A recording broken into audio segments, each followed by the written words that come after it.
Hey, what is up guys? Welcome back to Garahe Media. So if you watched yung previous na video natin, I said na magkakaroon tayo ng planned upgrades dito sa CLX 700 Sport natin, no? Ngayon, ang upgrades pa lang natin ay basically wala. Ito pa lang. Okay? So, stock siya, walang nabago, and ayun. Pero ngayon, may mga babaguhin tayo sa kanya. I'll show that to you one by one. So, okay. So, guys, how is the video? You can comment down below kung mas okay ba siya. Ngayon kasi I'm using a gimbal. Medyo mangangali lang yung braso natin because it's heavy. No? Pero, I've seen kasi yung previous video natin, hindi kasi tayo gumamit ng gimbal. So, medyo mauga. Okay? So, ngayon, it's a lot stable. Okay? So, yan. If naalala nyo, sinabi ko doon na I'm gonna change the seats, no, para dun sa Pillion, and meron pang isa. Okay? And there's also two more that I will add. So, isa is yung para dito sa, para dito sa stand. So, meron tayong biniling parang extender niyan. Okay? So, para lumapad siya. And yung sa dash natin, no, ito, bumili tayo ng screen protector. So everything I bought, I'll put the link down below, especially the ones that I got from Lazada, Shopee yata, can't remember. I'll just put it down in the description box below. So, okay. Yan. So yung bike natin, so yung CLX 700 Sport, pag titignan mo, it is really designed to be a single rider na bike, no? Hence, kaya ito, ganito yung design niya. So, medyo stubby yung tail niya. 'Di ba? Pero, this is actually the seat. Okay? Ito, upuan na to. And, like what I said in my previous video, this is the grab handle. Okay? So if you haven't watched our review of the CLX 700 Sport, I'll put the card somewhere there, here, wherever. So, yun. So now, we're gonna change the rear pillion seat, no? Kasi I've said before na we talked to a shop already that sells yung rear seat niya. And I also have one bonus for you guys na para mas lalong maging pogi yung CLX 700 Sport natin, okay? From CF-Moto. Ayan. So I'll put the tripod down, the gimbal, para I can show you kung ano yung mga gagawin natin. Okay, so the first that we will change in our bike, dito sa dash natin, wait, I'll show you.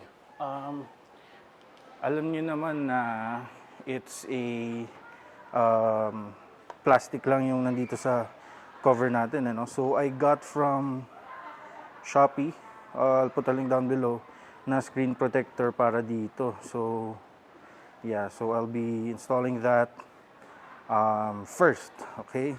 So ayan. So okay, what I got from Shopee is yung screen protector para dun sa dash natin. So it includes like 2 or 3 sa loob.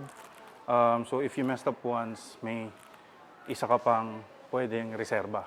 So yan, I'll put it down and I'll show it to you guys. Okay, so here. So this is the screen protector that we're gonna install on the dash dun sa CF-Moto CLX natin. Again, I'll put the link of this screen protector sa description box below. So, okay. So, now what's included is, of course, like I said, 2 screen protectors. Okay, so 1, 2, and I guess this is a cleaning cloth. Okay, and again, 2 screen protectors. Ayan. So this is made by what? Spirit Beast. So there. Yan, doon natin malalaman kung tatagal ba siya. Well, any protection is good kesa yung wala. All motorcycles naman have plastic na na instrument cluster, pero it's better to be sure. So okay, so front back sticker. Ayan, so, okay. I need to check which one's first, kung anong mauuna. Medyo hindi natin alam. There's no instructions. Oh, there is. Wait. Not sure. Let us double check. Nope, wala. So, okay. I guess we're just gonna wing it kung paano natin to ikakabit. So, again, screen protector and yung cleaning cloth. Well, it says screen protector accessories, if you can see it there. Ayan. So, let's open it and let's see. Okay, so what's included? Oh, hindi lang siya pala the screen protector. So, there is a parang cloth. Oh, sorry, I mean here. So, may cloth siya para pag iwa-wipe mo. There's a card para pag ilalapat mo. There. Trying to get the focus. Sorry, guys. Oh, there. So, there's a card. Ayan. Tapos, the wet wipes. It's here. Ayan. And, of course, stickers. Para pag may mga dumi or dust or whatever, you can take it out using this one. So ayun. We'll install the screen protector first, then we'll proceed to the next ones.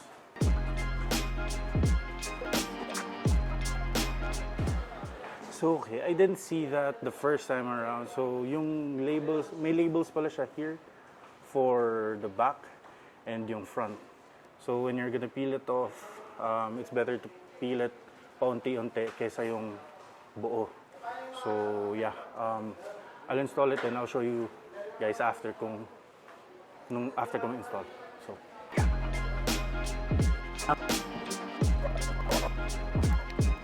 so may mali tayo, guys. Okay, ito yung kabit ko. Medyo pangit and you see the bubbles dyan. I think much better pag ikakabit mo to, parang yung ginagawa doon sa tint, you spray like water na may sabon. Tapos then you align it, then tsaka mo siya i-squeegee. Kasi the screen protector itself, hindi siya yung parang ordinary plastic lang. Medyo parang gum siya. Medyo jelly-ish yung feels niya. So, ayan. So, buti na lang may isa pa. So, we can do that again. Pero, let's leave this first here. Then, tsaka na natin tatry yung isa. So, the next upgrade, yun yung ilalagay natin. So, the next upgrade that I will do is, of course, yung widener ng kickstand. So, since medyo maliit yung kickstand natin, I mean yung feet, meron tayong nakuha sa Shopee na widener na yung feet.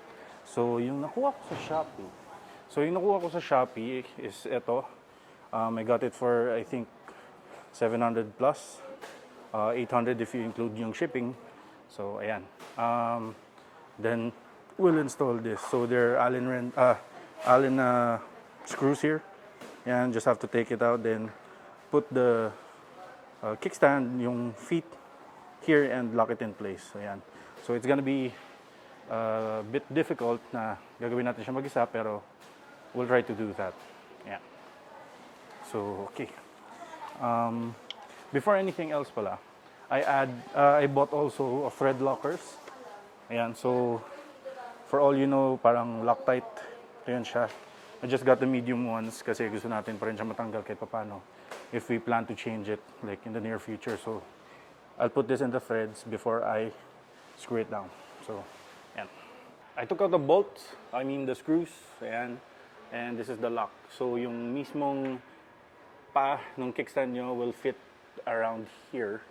Yan. Then, you'll have to place it there, then screw it tight. Yeah, so, I haven't got the rear spools yet kasi medyo maarte tayo sa spool. Gusto natin yung medyo babagay naman dun sa bike. It's either just black or medyo parang titanium-ish yung kulay. I've seen a shop na that sells, no, na ganun. We'll just see if it fits. No, so, syempre medyo, if we buy that, ganito lang yung style natin since we don't have a GoPro yet. Or the Insta360. I'd like that better kasi medyo mas maganda yung versatility when it comes to shooting, no? Kuha niya, again, yung buong angles na gusto mo. So yeah, I'll install this. It's better to have someone to help you, or if you have a paddock stand, para mas madali mo siya maikabit. But since I don't have that yet, I have the paddock stand at home. Pero dahil wala, I'm just gonna do it by myself. So I don't recommend it kasi medyo delikado. But if you know the balance point of your bike, I think you can install this without any problem. No? So yeah, I'll install it. So what you can do, okay, is keep your bike straight. So lift your bike, like get to the balance point where you can just hold it with, 2 fingers at least, like that. Or you can hold it by the passenger seat. Okay, then just put the shoe there, hold it while it's installed, then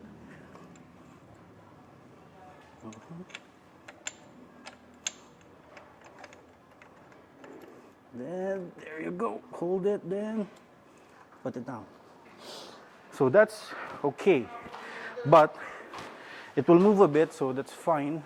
Pero I suggest you have someone to help you hawakan yung manibela, hold the handlebars, or sit in the riding seat para it won't be wobbly. Or so ayan.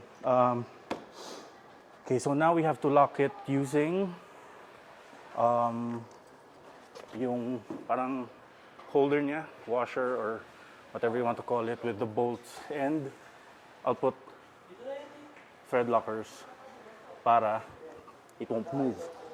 So yeah, I guess you have to shake it first, I think. Okay. What you see other people do is that they put thread locker on the bolts, the screws, then you just squeeze. Oh, wait. I think I have to cut this out. Yeah, I have to cut this out, so wait. Okay, so what I did, I just got a cutter, a blade cutter, then if it can focus, right there, and just cut the tip off so that the thread locker will flow through. So yeah, so I'll put a smidge here, and like what other people do is they also add a thread locker to the nut, or in this case the kickstand that I will install. So I'll put this in the holes. I'll use this, the locking plate, to screw the bolts, the screws, into the hole. So there. So what I did is just I screwed it down, not tight yet, because I have to put in the 2 other screws before we tighten it down. So again, thread locker on the bolt, the screws there, just a smidge, then screw it down. Now I got that screwed loosely, okay? What we have to do now is lift the bike up para mag-move yung widener ng stand so that it aligns again. Then we'll put the bike down again, so before we lock it. So now that I have it installed, this is how it will look like. So now the feet, the kickstand is a lot wider compared to the stock kickstand there. So that helps when it comes to you parking your motorcycle or your bike, para mas malapad yung surface area niya and hindi siya basta-basta tutumba. So, yun. So, okay. Now that we have the widener installed, now I have a lot more confidence when I park the bike. Those tiny kickstand, the feet, will be a lot more stable because mas malaki yung surface area niya. So, or at least we hope. So, yan. So, the next upgrade that we have, syempre, the CLX 700 Sport, no? The CF-Moto CLX 700 Sport, medyo parang, well, it's a neo-retro bike that, you know, it also looks very beautiful by itself. I mean, the rider mag-isa lang, hindi yung may pillion, no? Pero syempre, si Commander, hindi basta-basta papayag yon na, you know, you go out of the house alone. Syempre, minsan gusto niya sumama kasi baka daw magpa-change oil ka or something. Ayan. So, ayun. So, like what I said previously dun sa previous video natin when we reviewed our CLX 700 Sport, I already talked to a shop na who sells the rear pillion seats. Okay, so, but before that, may hindi ako sinabi sa inyo that I have to install. Pero, sige na, mamaya na yan. I'll show you first the pillion seats. So, as you all know, ito, yung rear pillion seat ng CLX 700 Sport. Ayan, ito lang. This is the stock one, okay? Medyo matigas to, and passenger grab handles are here, and of course, plastic lang siya. Now, what we have is an upgrade for that. So,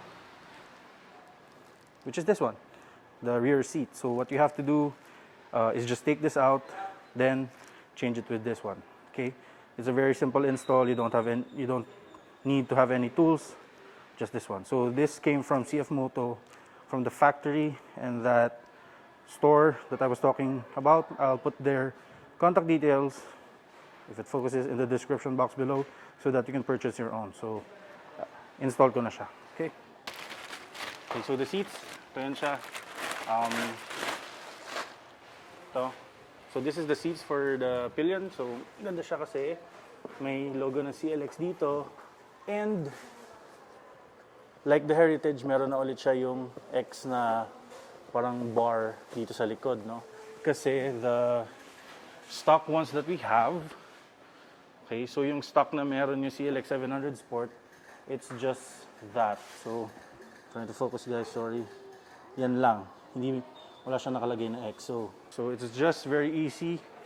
You just have to open your your compartment. If I can find my keys. So I'll just put it down here. Yan. So there, you get your key. Okay. Sobrang simple ng upgrade na to. Open your passenger, your compartment. Okay, I'll put this here. Then, what you have to do is just take this out. Yan. So, it exposes yung compartment mo. If you can call this a compartment kasi sobrang liit. USB port is here. So, I'll just set this down. Yan. Then, very easy. You just have to clip it like this.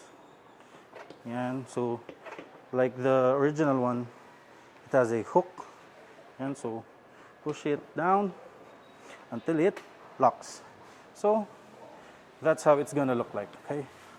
Yan na yung itsura niya with the rear seats installed for your passenger. So, ayan. Medyo, it's soft naman. And, of course, importante, mas malapad yung seat. Yan.